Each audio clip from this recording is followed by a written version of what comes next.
ভাগবত দিলেই কি ভগবানকে পাওয়া যাবে? গীতার উপর তুলসী দিলেই যদি ভগবানকে পাওয়া যেত তাহলে ওই লাইব্রেরিয়ান আগে পেত। আমি গীতাকে আশ্রয় করিয়া ত্রিলোক পালন করি। ছাপাখানায় শ্রীমদ্ ভগবত গীতা ছাপা করে, তখন আপনি জানেন সেলাই করে কি করে? একটা পা দিয়ে পাড়িয়ে ধরে আর একটা সুচ দিয়ে ছিদ্র করে। যুগ সমস্যা সমাধান করিবারে কিছু বাস্তবাদী কথা তুলে ধরতে হবে। এর উদ্দেশ্য হচ্ছে আপনি কেন এত সাধুসঙ্গ দেবেন, আপনি কেন এত নামযজ্ঞ দেবেন, কেন ভাগবত পাঠ দেবেন? এর মূলত কি ভাগবত দিলেই কি ভগবানকে পাওয়া যাবে? যদি ভাগবত পড়লে ভগবানকে পাওয়া যেত তাহলে ওই লাইব্রেরিয়ান আগে পেত। গীতার উপর তুলসী দিলেই যদি ভগবানকে পাওয়া যেত তাহলে ওই লাইব্রেরিয়ান আগে পেত। আপনি কি জানেন শ্রীমদ্ ভগবত গীতায় লাগছে যে আমি গীতাকে আশ্রয় করিয়া ত্রিলোক পালন করি। গীতা পাঠের লোক আছেন কি না? এটা আছে কি না? এই কথা বলুন, আছে কি না?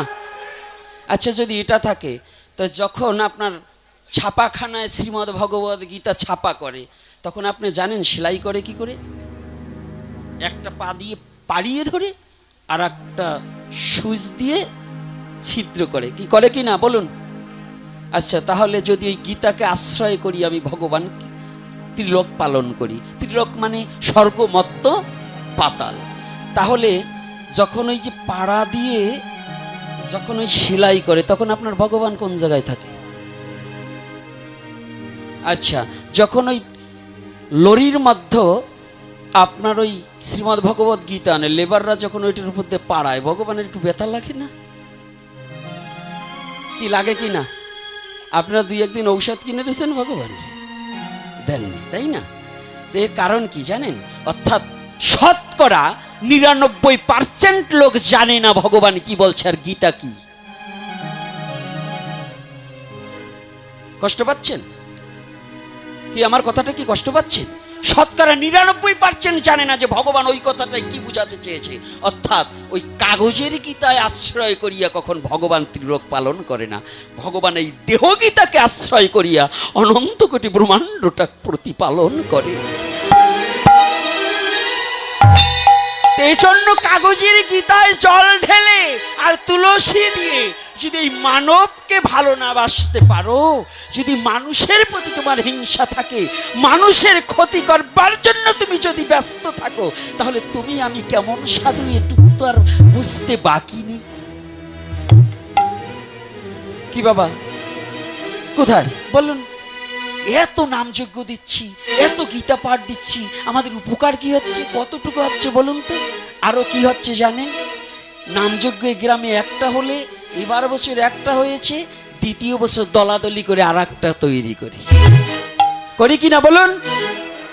ভাগবত পাঠ এই ভক্তবাড়ি হচ্ছে, পরশুদিনকে বালাবাড়ি দেব, তারপরের দিন অমুক বাড়ি দেন, দিতে কোনো বাধা নেই। কিন্তু যদি হিংসা করে কেউ দেন তার আপনার ধর্ম না আর অধর্ম, আপনি নরকের কি, আপনার জন্য নরকের দরজা খুলে বসে রইল।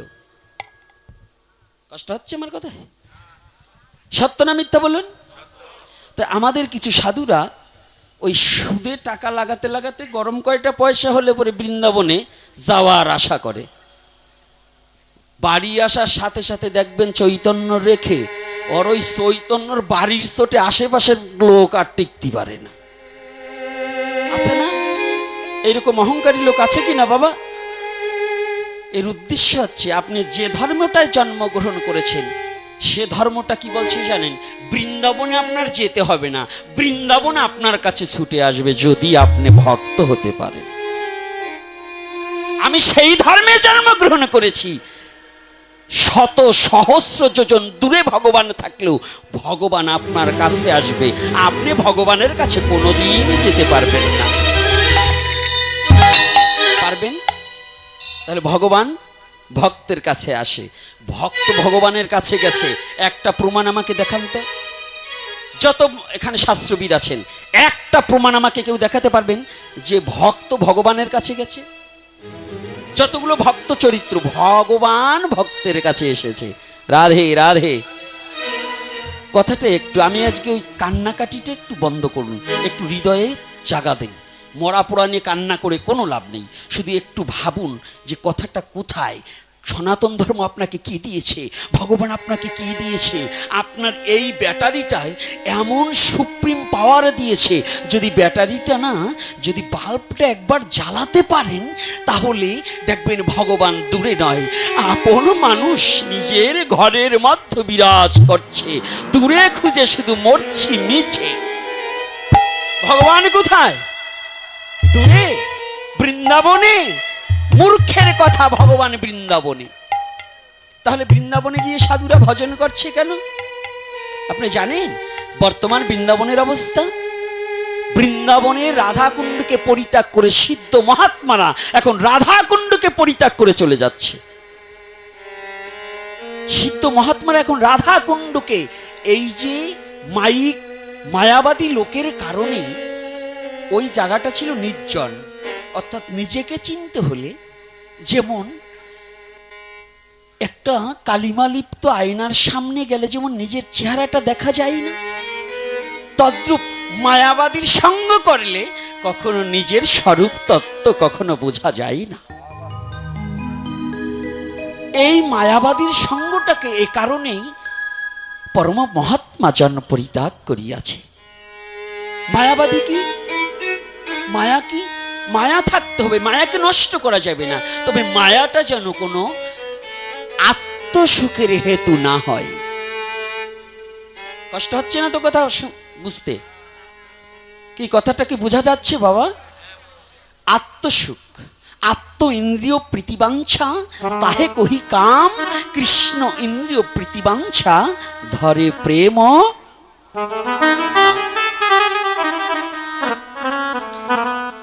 যে রাধা গোবিন্দকে আজ আমরা চাই, কোটি কল্পকাল যদি চাইতেই থাকি, যতদিন পর্যন্ত পাত্র শুদ্ধ না হবে ততদিন পর্যন্ত রাধা গোবিন্দকে কোনোদিন প্রাপ্তি হওয়া সম্ভব নয়। তাহলে পেতে পারি কেমনে করে? অপরাধ শূন্য হয়ে সদা লইবে নাম। অপরাধ শূন্য হয়ে, আমি বলছি না, এটা গ্রন্থকার বলছে, শাস্ত্রকার বলছে, শাস্ত্র বলছে। আর শাস্ত্রে কি আর মিথ্যা শিখায়? সকল শান্তির মূল শয়তান যাদের চাপলো ঘাড়ে, গাইল তারা ভুল। আমাদের সনাতন ধর্মে কিছু শয়তানের জন্ম হয়েছে, ওরা আজকাল শাস্ত্র গ্রন্থ মানতে চায় না। একটু আগে যখন বলছি ওই গীতা, কাগজের গীতা পড়লে কি হয়, কিছু কিছু শয়তান বলছে আমিও তো তাই বলি, ওটা কেন পড়ব? কি এরকম আছে না? কয়েকটা দেখবেন ভারী খুশি হয়েছে। আরে মূর্খ, আরে শিক্ষিত গাধা, এগুলোকে বলি শিক্ষিত গাধা। অর্থাৎ আক্ষরিক জ্ঞান হলো কিন্তু চৈতন্য জ্ঞান হলো না। তাহলে কাগজের গীতা পড়বো কেন? কারণ এখানে মীমাংসা না দিলে ওই যে যারা তার্কিক, ওদের এই তর্কটা থেকে যাবে। তো ওখানের মীমাংসাটা হচ্ছে এই, তোমার বাবার যেমন 100 বিঘা জমি আছে, ওই 100 বিঘা জমি নকশাটা কোথায় থাকে বাবা? রাধে রাধে, হ্যাঁ কোথায় থাকে? ও মায়েরা, নকশাটা কোথায় থাকে? রেকর্ডে নয়, নকশাটা কাগজ, কিন্তু ওটা থাকে বাড়িতে, সিন্ধুকে কিংবা ট্রাঙ্কে, গোপন জায়গায় রাখে না। আচ্ছা, আপনি যদি নকশাটা বাড়ির উপরে টান করে দিয়ে নাঙল দিয়ে জমি চাষ করতে চান, হবে? হবে বাবা? অফিসে যে বাবারা বসে আছেন, হবে বাবা? কখনো সম্ভব হবে? কোনোদিন সম্ভব না। তাহলে কি করতে হবে?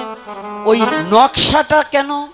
নকশাটা হচ্ছে আমার জমির কোন দিকে কতটুকু, আর এদিকে পাশ, আইলটা কোন দিকে গিয়েছে, এটা আমার মাপতে হলে যেমন নকশার প্রয়োজন, তদ্রূপ জমি ভিন্ন যেমন ফসল ফলে না কখন, তদ্রূপ কাগজের গীতাটা হচ্ছে নকশা স্বরূপ। ওটাকে দেখে অরিজিনাল জমিটা চিরে নিতে হয়, আর ওই জমিতেই চাষ করলে পরে ফসল ফলানো যায়।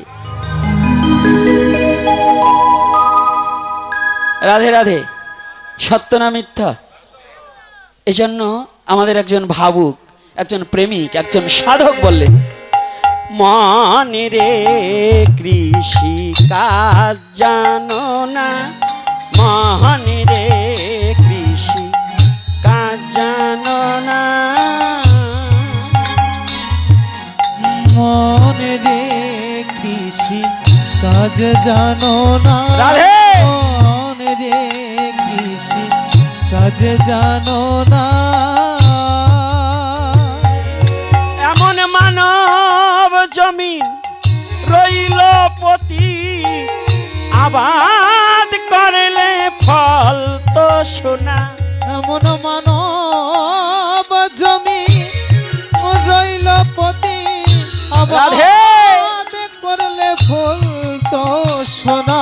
এমন মানব জমিন রইল পতি, আবাদ করলে ফল তো সোনা। এমন মানব জমি রইল পতি, আবাদ করলে ফুল তো সোনা। মহান রে কৃষি কাজ জানো না, মহান রে কৃষি কাজ জানো না, মনে রে কৃষি কাজ জানো না, মনে রে কৃষি কাজ জানো না। তাহলে জমি কোনটা? আমি বলছিলাম একটা কথা, যে শতকরা 99 জন আমরা শ্রীমদ্ ভগবদ গীতাকে জানি না, শুধু পড়ি কিন্তু হৃদয়ে ধারণ করি না। গীতায় আছে ক্ষেত্র ক্ষেত্রজ্ঞ বিভাগ জগা। অর্জুনে জিজ্ঞাসা করলেন, ভগবান ক্ষেত্র কি আর ক্ষেত্রজ্ঞ কি আছে নাকি? জিজ্ঞাসা করেছে কি? কে জিজ্ঞাসা করেছে? এখন তো ঘরে ঘরে গীতা স্কুল চালু হয়েছে, বলতে হবে আমাকে কথা। অর্জুন কি করেছে? কার কাছে জিজ্ঞাসা করেছে? ভগবানের কাছে। কি বললেন? ক্ষেত্র কি আর ক্ষেত্রজ্ঞ কি, আমাকে পৃথক করিয়া বুঝিয়ে বলো। আমার ভগবান কৃষ্ণ বললেন, অর্জুন হে, অর্জুন হে, তুমি ক্ষেত্র তত্ত্ব বুঝিতে চাও, ক্ষেত্র মানে দেহ, এটা জানিয়া লও। জানিয়া রাধে।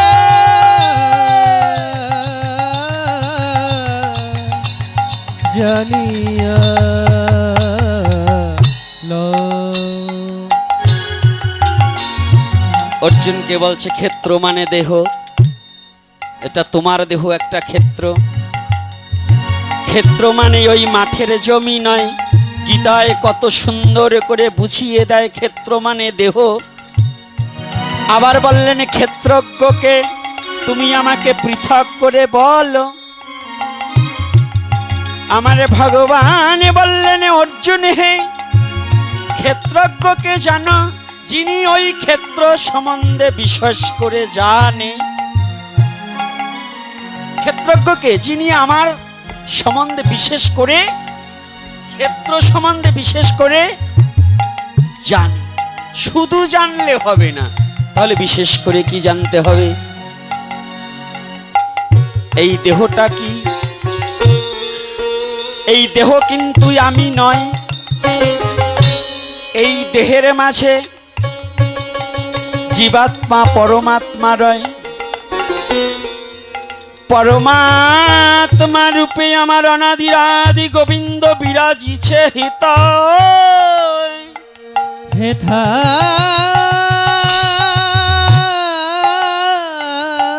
অবিনশ্বর আত্মা, আর এই দেহ নশ্বর হয়। এই তত্ত্ব জানিতে পারিলে তার তৈসে হিত হয়। তৈছে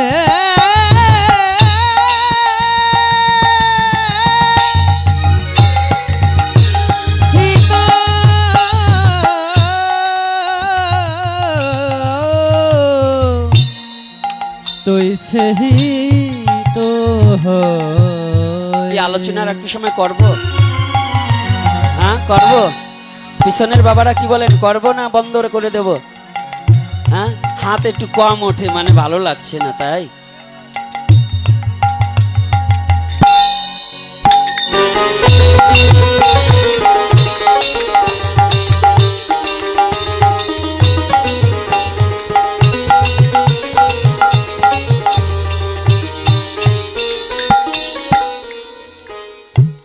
এটা কেমন কথা?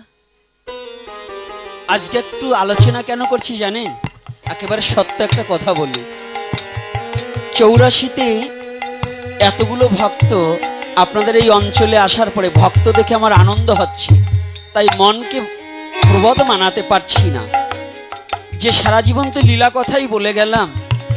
আজকে এমন কিছু কথা আমার যুব সমাজ পাক, যেন ওদের একদিন আত্মচৈতন্য জ্ঞান অনুশীলন করে ওরা যেন সত্যি সত্যি নিজেকে চিনার পথটা খুঁজে পায়। এই জন্য এই লালসে এই আলোচনাটা আজকে করলাম। এই আলোচনাটা করছি এই লালসের উপরে। এই যে যে বৃন্দাবন আপনার বাড়ি আসবে, কেমন করে আসে? একটা নিদর্শন। আমাদের গোস্বামীগণ কয়জন গো?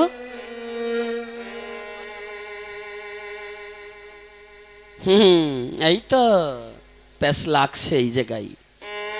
অর্থাৎ আমরা আগে 7 পুরুষের খবর জানতাম, এখন বাবার নামও অনেকে ভুলে বসে আছে। আগে ছেলে পেলেকে 7 পুরুষ পর্যন্ত জিজ্ঞাসা করতো কি না? হ্যাঁ, আর এখন কিছু কিছু ছেলে পেলে যারাতে মোবাইল আছে দেখবেন ওর বাবার নামও মাঝে মাঝে ভুলে যায়। ওই মোবাইল দেখতে দেখতে ওর বাবার নাম জিজ্ঞাসা করবেন কেন, আর একটার নাম বলে দেবে। কি দেয় না? আরে কথা বলেন না, এরকম হয় কি না বলেন? আমাদের অবস্থাটা তদ্রূপ আছে। পূর্বত্তন মানে না যারা নিচ্ছুক মেলচ্ছ জানিস তারা।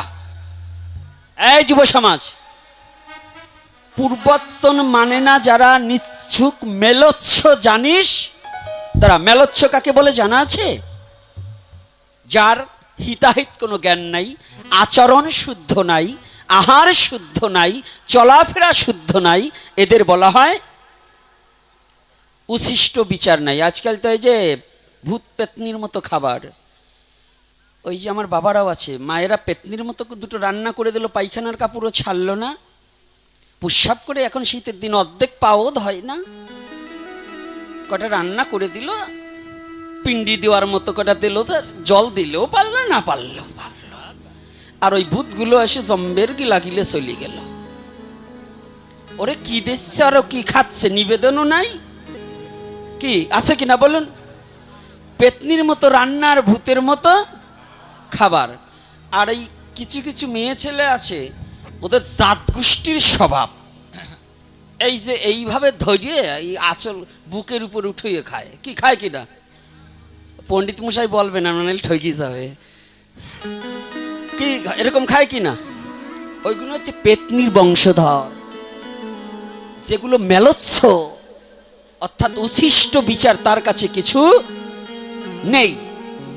আর খাবার খেতে হলে চটি পায়ে দিয়ে, আজকাল দেখি ডাবল ভদ্র লোকের দল জুতো পায়ে দিয়ে প্রসাদ খায়, আছে না? ওরে প্রসাদ দেবেন না, যে প্রসাদের মর্যাদা জানে না। আপনি জানেন এই প্রসাদের মর্যাদা কত বড়? শিব ঠাকুর নিজে কুকুর রূপে এসে বৈষ্ণবের উৎসৃষ্ট থালার প্রসাদ চেটে খেয়েছিল।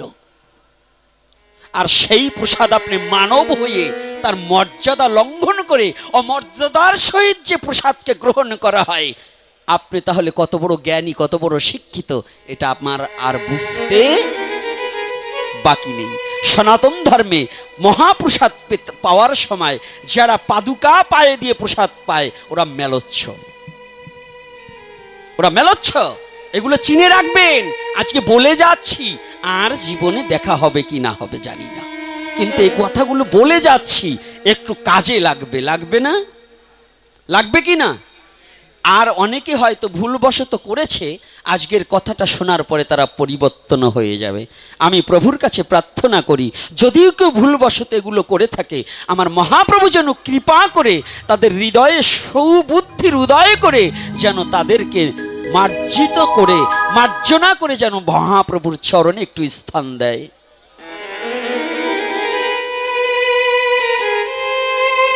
যে বাড়ির নারীরা বাসি কাপড় ছাড়বে না, পায়খানার কাপড় ছাড়বে না, ওরাই মেলচ্ছ।